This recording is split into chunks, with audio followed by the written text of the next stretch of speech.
A few days back, I read this book, Number Go Up by Zach Fox. Number Go Up Inside Crypto's Wild Lies and Staggering Fall.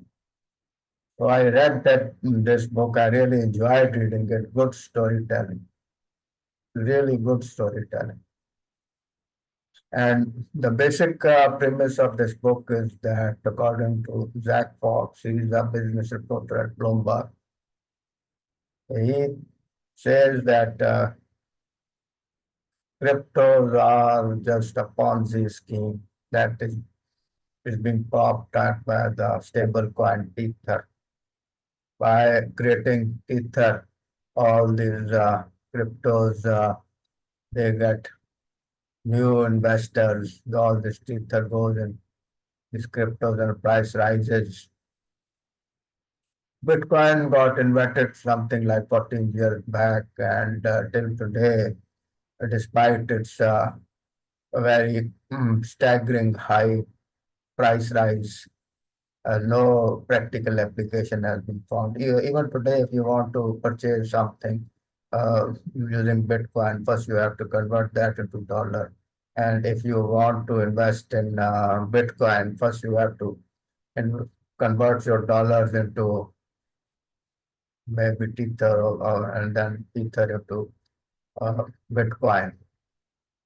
So this is what the author Zach Fox says. So he starts with Tether.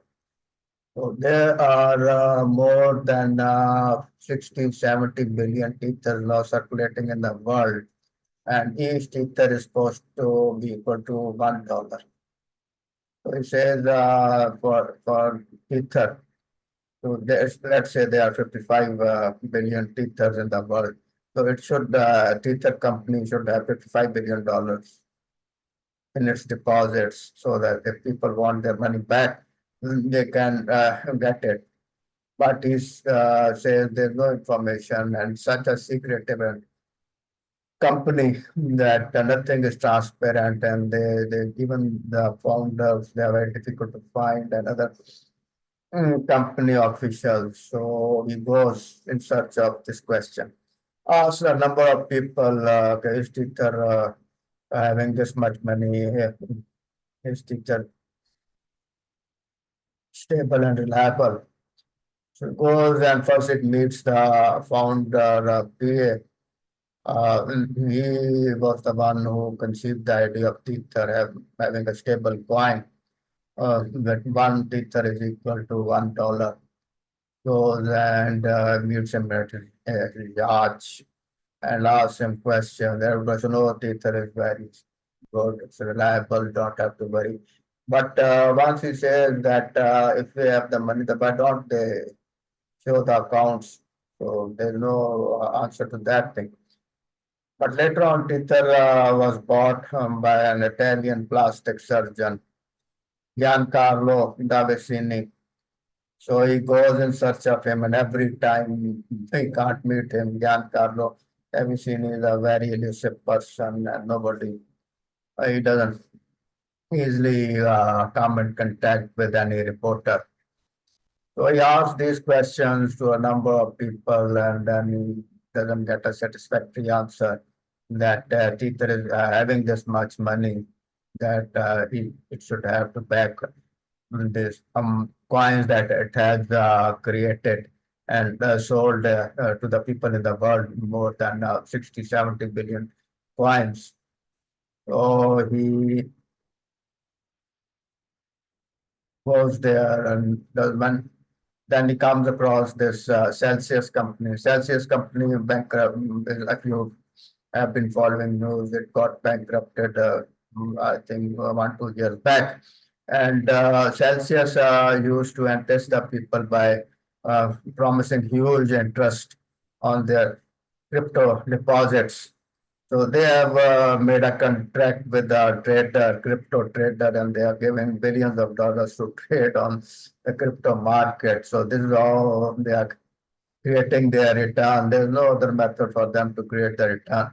So he meets that trader also and asks him questions and passes time with him, but he doesn't get any satisfactory answer. So he goes and I'll interview the other people also. Then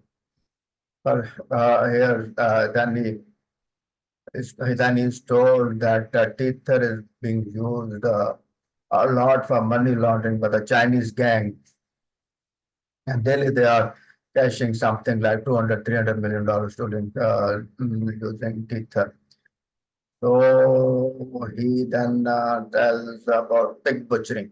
Pig butchering is when you get emails from people, male getting emails from women, woman getting emails from male, and just developing friendship and then telling them to invest in crypto and this is basically a scam. So he gets one email and then I invest something lump $100. So those are nothing. And so ultimately, he comes to know that these gangs are very ruthless and vicious, and they have kidnapped men, women, and in Cambodia, they have big casino where they people are forcibly detained and they can't go out and leave. And they are being used every day to bring in 200, $400 by scamming people online. So and there are reports also that if somebody doesn't tries to run away or doesn't cooperate with the gangs, they get murdered, and then the investigation is closed when declared that it was suicide. But it's not suicide; it's most of the time murder. So he personally goes to Vietnam where he meets a person who had been kidnapped by this Chinese gang on the promise of giving him a job. And when he goes there, he's kidnapped, and then he's told to do these things. And when he tries to use his cell phone, he gets heavy beating. Somehow he escapes with the help of a YouTuber. So all this story you can read it. He meets the YouTuber also in Vietnam.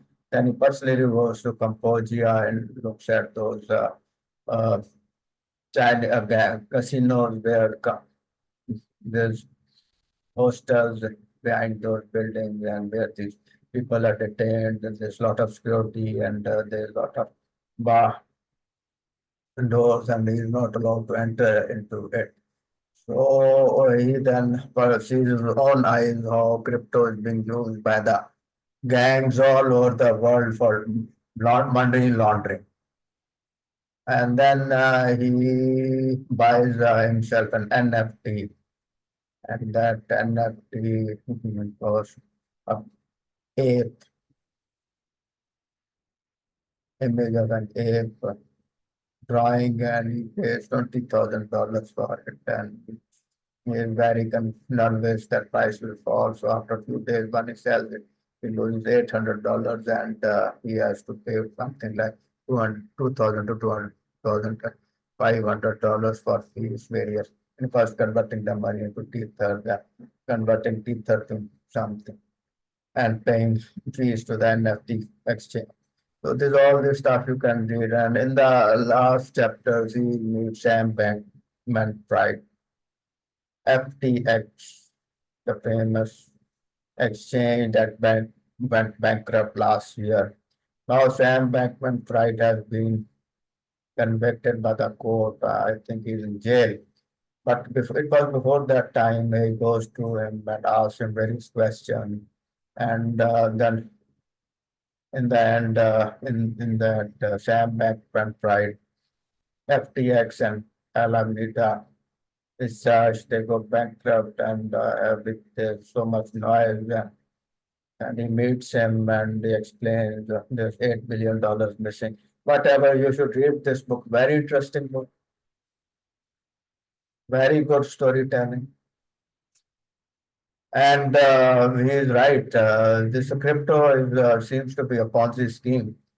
Right now, there is no regulation because most of these crypto exchanges are located outside in dubious jurisdictions. So you should read it. There's a lot of hype. DeFi, smart apps, this thing, that thing. So you should try to go and understand what's happening behind that hype. It's a very interesting